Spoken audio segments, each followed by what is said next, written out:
Welcome back to engineering graphics class. Today's session we're going to discuss how to solve the isometric projection problem using isometric sheet. Let me discuss the problem number 28. So here we got the question like following figure shows the front and the side view of a solid. Draw the isometric projection of this combination of the solid. And here we have a two object. One is by saying this we can see front and side view. The one vertical one, this is a square prism. We have 30 mm base side and height is 60. And to this left side we attach the cylinder. So you can see that this is a circular portion and the length we can see here. The length is 60 and it is having a diameter 30. So we need to attach to this prism left side facing. Like this we need to construct the isometric projection combination of this. Okay, let me start this.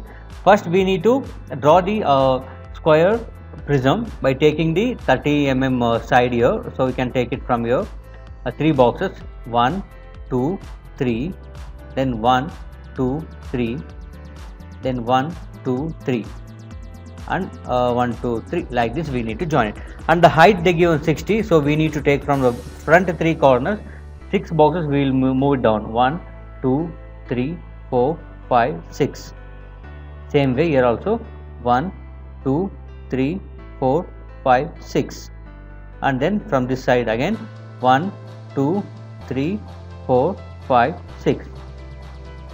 And then join all this.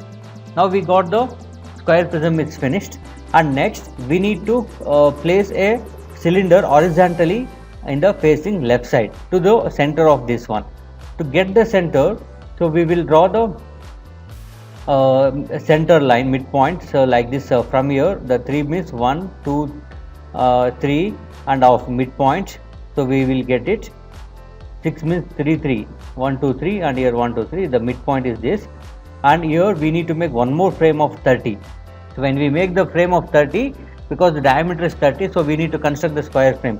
And this one is cylinder horizontal type of cylinder. We will take the left side facing cylinder. That is normally when we keep the cylinder vertical, we will take the square 30, 30, 30 like this. But here this is left horizontal kept. That too left side facing. We will take the left side combinations of this one cylinder like this. 30 means from the midpoint 1.5 box. Like from here 1.5 box we need to take it, and here also 1.5 box we will take it. Like this the frame.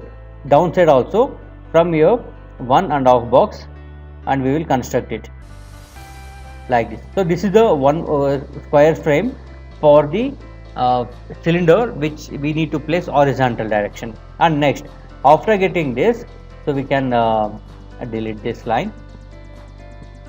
We need to draw the lines. We know that we need to take the two corners from that opposite edges midpoint. We are drawing the lines. When we are doing in like this, we are taking the bottom corner and we are drawing the lines. But in this case we need to take the left side facing. We need to take the left corner first and we need to draw the line to opposite edges midpoint like this. These are the two opposite edges. We need to draw the lines from left corner to this, and same way opposite corner we take and draw the midpoint of this one here. Like this we need to draw the midpoint lines from left corner and opposite corner like this. After that we can draw the arc by taking the 4 centers. This is the 1 and intersection 2 and this one 4. By taking these are the centers, we need to draw the arc. Okay, after this we need to take the center. This is the center and we need to draw the arc between these two. By taking the compass we can take this center and draw the arc between these two. When you draw the arc we will get the curve like this, and this curve we need to draw with the thick line. So this is the visible of that, and then take this corner as a center and we need to draw the arc between these two midpoint and it will come like this. And then this one intersection point we need to take the center and we need to draw the arc between these 2 points and it will be coming like this. And then take this one intersection point as a center and draw the arc between these 2 ends and we will get the arc like this. So this is how the circle we can see it here. And the next way, after finishing this, one more that face of the cylinder, this horizontal cylinder, one face is attached to this and another will come this side. The length they given, we need to extend the length from 4 corners by taking the length of that they given 60. So we have to move it like this 1, 2, 3, 4, 5, 6. like this 6 boxes we need to move it, and same way from this corner also we need to move it 6. 1 2 3 4 5 6, and then from this corner 1 2 3 4 5 6, and then last 1 2 3 4 5 6, and then join all this.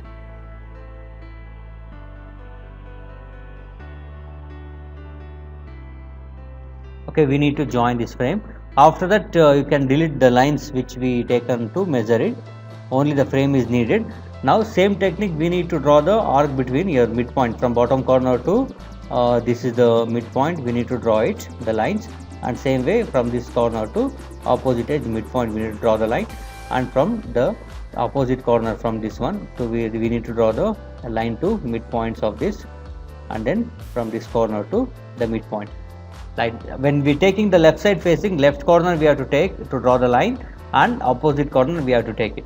So as usual, now again we need to take the compass, and we need to take this one as a center, and we need to draw the arc between these two midpoints, and we need to draw it arc, and same way we need to draw the arc by taking this one center, we need to draw the arc between these 2 points, like this we need to draw the arc, and then take the intersection point as a center and draw the arc between this segment, we need to draw the arc, and then last one we need to draw the arc between these 2 segments. Like this we got the circle, and after getting the another face of the circle we can delete everything, lines, and the only thing is we need to draw the tangent line. The tangent line should be visible. Keep the scale to the periphery and draw the tangent between these 2. Like this we need to draw the tangent, and same way keep the scale bottom endmost to the periphery of this, and then draw the tangent to this. Like this we need to draw the 2 tangents. After finishing this, so we need to erase all the edges coming behind this, so we can erase it, everything coming inside of this we need to erase it before taking the printout. Like this it is erased, and now the problem is completed.